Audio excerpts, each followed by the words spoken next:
जय बिहार जय भारत। आज का जो हमारा टॉपिक है संस्कृत में गद्यांश को कैसे आसान तरीके से बनाएंगे। जैसे कि इसके पहले वाले वीडियो में बताए थे कि हिंदी में कैसे गद्यांश बताए थे, जो कि आज उम्मीद है कि आप अच्छे से बना लिए होंगे। लेकिन इसमें हम पढ़ने वाले हैं कि संस्कृत में गद्यांश को कैसे लिखेंगे। उसमें से देख के लिखेंगे कि अपने मन से बना कर लिखेंगे। तो कैसे लिखेंगे कि नंबर ज़्यादा मिले, तो बताएंगे। देखिएगा, सबसे पहले आपको एक बार पढ़ लेना होगा, कोई बात नहीं, एक बार पढ़िएगा ताकि थोड़ा थोड़ा मिलाना आ जाए। और जिनको संस्कृत आता है हिंदी निकालना, वो एक बार देख लेंगे निकाल कर और उसको अपने मन से ट्रांसलेट कर देंगे। या जिनको नहीं आता है वो बताएंगे ट्रिक कैसे कैसे मिला मिला लिखना है। ठीक है, आइए यहाँ देखिएगा, लिखा है कि यहाँ पे एक लिखा हूँ मैं गद्यांश, इसको पढ़ते हैं सबसे पहले। सॉरी, इधर देखिए पढ़ते हैं। लिखा है, सॉरी, यहाँ लिखा है कि जीवने किंपि लक्ष्यम अवश्य भवते, यानी कि जीवन में लक्ष्य बहुत जरूरी है। जरूरी है कि नहीं है? बिना लक्ष्य के जीवन कोई जीवन होता है जी? नहीं। यही बोल रहा है कि जीवने किंपि लक्ष्यम अवश्य भवते, लक्ष्यहीन जीवन तु पशुतुल्यम भवती, यानी लक्ष्यहीन, बिना लक्ष्य के जीवन पशु के समान होता है। किसके समान? पशु के। खैनी जियनी, वही वाला बात आ जाएगा। समझ में आ रहा है कि नहीं आ रहा? पहले इसको समझते हैं, उसके बाद बताएंगे कैसे लिखना है। लक्ष्यम्पि उन्नतम परहित कारकम च भवते, यानी कि लक्ष्य महान, यानी कि हमें क्या करता है भाई, ये सच बात है। अगर हम लक्ष्य को क्या करेंगे, अगर मानिए हमारा लक्ष्य है तो लक्ष्य कैसा होना चाहिए? उन्नत होना चाहिए। कैसा होना चाहिए? उच्च होना चाहिए। एकदम ऊंचा लक्ष्य रखना चाहिए जीवन में। दूसरी बात, उस लक्ष्य से किसी दूसरे समाज को भी भला होना चाहिए। इसका मतलब ये है परहित कारकम च भवते। आइए, एकादृश्येन लक्ष्येण समाकम जीवनम उत्साहपूर्णम भविष्यति परोपकारणं एवं मनुष्य जीवने वास्तविक सुख शांति च, यानी कि अगर आप जीवन में एक लक्ष्य रखते हैं तो आपका तो सुख शांति मिलेगा ही मिलेगा भविष्य में, लेकिन दूसरों को भी लोग सुख शांति मिलने वाली है अगर एक लक्ष्य रखेंगे तब जीवन में। ये बात कह रहा है। यहाँ देखिएगा, अब देखिएगा, च अति आपोन्ति हो गया। ये जीवन वास्तविक सुख शांति च आपोन्ति। यहाँ यदि जना आलोचना करवंतु, यानी यदि आप लक्ष्य साध लिए हैं, जना मतलब लोग आपको कितना भी आलोचना करें, बुराई करें, रुकिए मत, एकदम क्या करिए, आगे भागते रहिए। और दूसरा, यहाँ एक और बात कह रहा है, मनुष्य जीवन वास्तविक सुख शांति च अपनोति, यानी कि इधर देखिएगा, यहाँ कल बोल दिया ना, तो सुख शांति चाहिए, ऐसा लक्ष्य ऊंचा रखना चाहिए, दूसरे के भला के लिए रहना चाहिए। और देखिए, आलोचना करोन्ति, अगर यदि जना, यानी लोग अगर आलोचना करते हैं आपको तो रुकना नहीं चाहिए, फिर भी मेहनत करते रहिए अपने लक्ष्य के प्रति। दूसरा, तदापि फलस्य बिना आग्रगमनम एवं अस्माकम कर्तव्यम, यानी कि बिना फल के आपको फल ना मिले कोई दिक्कत नहीं, बिना फल के लगातार मेहनत करना चाहिए अपने लक्ष्य के प्रति। समझ में आ रहा है ना? एक दिन ना एक दिन भविष्य में आपका सुख शांति जरूर मिलेगा जो आप चाहेंगे। ठीक है, इससे क्वेश्चन देखिए दो तरीका से पूछेगा।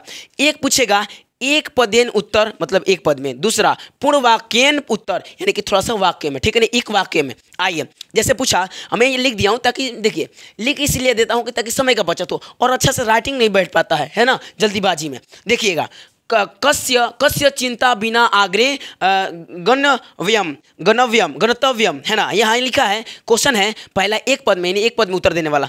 कस्यम चिंता बिना आग्रे गंतव्यम, यानी कि हमें क्या करना चाहिए, क्या हमें मतलब किस चीज़ के बिना हमें आगे हमेशा बढ़ते रहना चाहिए? किसके बिना? भाई देखिए, फल मिले तो ठीक है, ना मिले तो कोई बात नहीं है, ना मिले तो भी आगे बढ़ते रहना चाहिए। फलस्य, ठीक है ना, फल के चिंता बिना हमें आगे बढ़ना चाहिए। तो बोल रहे कस्य, माने किसके बिना चिंता के हमें आगे बढ़ना चाहिए? तो फलस्य, फल के बिना। अगला, कि दृश्यम जीवनम पशुतुल्यम, कौन जीवन पशु के बराबर होता है, पशु के तुलना के बराबर होता है? तो भाई लक्ष्यहीन जीवनम, यहाँ लिखा है, देखिए लक्ष्यहीन जीवनम। अब देखिएगा, मैं उनको बताऊंगा जिनको नहीं आता है पूरा पढ़ने। देखिएगा, मिलाइएगा, कस्य चिंतनम बिना आग्रेन, तो भाई फलस्य, यहाँ पे लिखा होगा, यहाँ मिलाइएगा, ऐसे इसको कहीं कहीं मिलाइएगा, जहाँ मिल जाएगा वहाँ से आंसर आ जाएगा।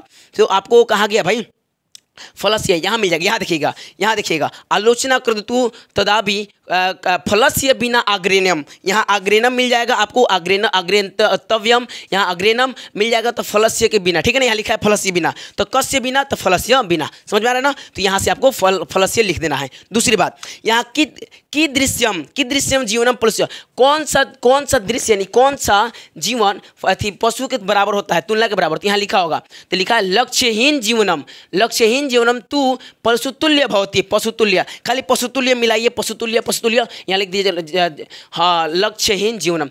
देखिए जब तक पढ़िएगा नहीं तब तक वैसे छांट कर नहीं लिख सकते, कुछ थोड़ी लिखिएगा। याद रखिएगा, ज़्यादा छोटा से छोटा बनाइएगा तो जल्दी क्वेश्चन मिलता है, समझ में आ रहा है ना। अब बड़का में और ही मिलता है, ठीक है। तो आपको ध्यान रखना है कौन आसान बन जा रहा है, दोनों को पैराग्राफ को पढ़ के देखना है, समझ में आ रहा है ना। अब देखिएगा, यहाँ लिखा है, यहाँ लिखा पूर्ण एक वाक्य बनाना है। अस्माकं लक्ष्यम कीदृश्यम भवेत, अस्माकं लक्ष्यम कीदृश्यम भवेत, मतलब कि भाई हमारा जो लक्ष्य कैसा होना चाहिए, वैसा होना चाहिए। देखिए अस्माकं लक्ष्यम, यहाँ देखिए यहाँ लिखा होगा, यहाँ मैं बताया था इधर, यहाँ अस्माकं लक्ष्येण एकादृश्येन लक्ष्येण अस्माकं जीवनम उत्साहपूर्णम भवति परोपकार एवं मनुष्य, यानी कि हमारा लक्ष्य ऐसा होना चाहिए कि हमें ऊपर लेकर जाना चाहिए, उन्नत होना चाहिए, और दूसरा बात दूसरों को भी सुख देना चाहिए, दूसरों को भी लाभ होना चाहिए। तो वहीं लिखा है अस्माकं लक्ष्येण, तो यहाँ से भाई यहाँ से भी यहाँ लिख देंगे ना तो कोई दिक्कत नहीं है, कोई दिक्कत नहीं है, ठीक है ना। अस्माकं जीवनम उत्साहपूर्णम, उत्साह भरने के लिए अस्माकं लक्ष्यम। देखिए अधिकतर क्वेश्चन से देख कर अस्माकं लक्ष्यम उन्नतम परहितकारक च भवति, समझ में आ रहा नहीं आ रहा। इस तरह देखिए, मनुष्य परोपकारेण कम आपनोति मनुष्यम परोपकारेण किम आपनोति, मतलब क्या समझे। यहाँ लिखा परोपकार मनुष्य जैवना वास्तविक सुख शांति च आनोपी। भाई बोल रहा है कि सुनिए आपका लक्ष्य कैसा होना चाहिए, आप किस प्रकार आपका मनुष्य के परोपकार किम अस्ति, इधर से खोजिए।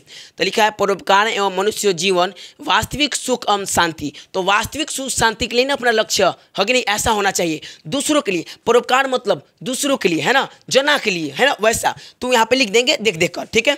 तो परोपकार एवं मनुष्य जीवन वास्तविक सुख शांति, तो यहाँ से लिखेंगे परोपकार मनुष्य जीवन वास्तविक सुख शांति च आपनोति। समझ में आ रहा है कि नहीं आ रहा, समझ में आया कि नहीं है। ऐसे लिखिएगा छाट अपने से भी और छाट कर भी, तभी अच्छा नंबर मिलेगा, वरना क्या जाता है भाई। देखिए इसको बस एग्जाम के लिए ना समझना है, और क्या किसको भाई उतना संस्कृत आता है गहन, उतना संस्कृत किसी को गहन नहीं आता है भाई। तबे क्या जरूरी है इसका, आगे चल के तो कंपटीशन ये सब का तैयारी संस्कृत पूछता नहीं है भाई, ये तो बात है अलग। खैर लेंगे तो कोई बात नहीं है, जो नहीं लेते हैं उनके लिए तो अलग ही बात है। तो तब तक इस वीडियो का अंत करते हैं, मिलते हैं अगली वीडियो में साइंस या इंग्लिश के वीडियो में। तब तक के लिए जय बिहार जय भारत।